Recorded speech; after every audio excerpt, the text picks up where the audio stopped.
பாடலை பாடி ஆண்டவர் நாமத்தை மகிமைப்படுத்துவோம்.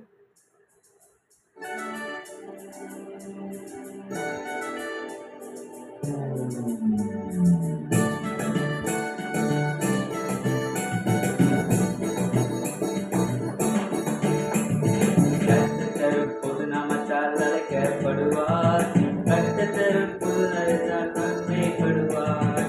கீர்த்தியாக புகழ்ச்சியாக மேன்மையாக உன்னை நடத்திடுவார். கீர்த்தியாக புகழ்ச்சியாக மேன்மையாக உன்னை நடத்திடுவார்.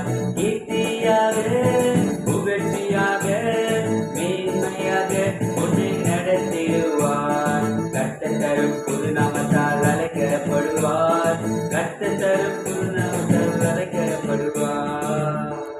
ஸ்தோத்திரம். இன்றைய தியானம் உபாகமம் புஸ்தகம் 26ஆம் அதிகாரம் 19ஆம் வசனம் சொன்னது போல, நான் உண்டு பண்ணின எல்லா ஜாதிகள் பாக்கிலும் புகழ்ச்சியும் கீர்த்தியும் மகிமையில் உன்னை சிறந்திருக்கும்படி செய்வேன்.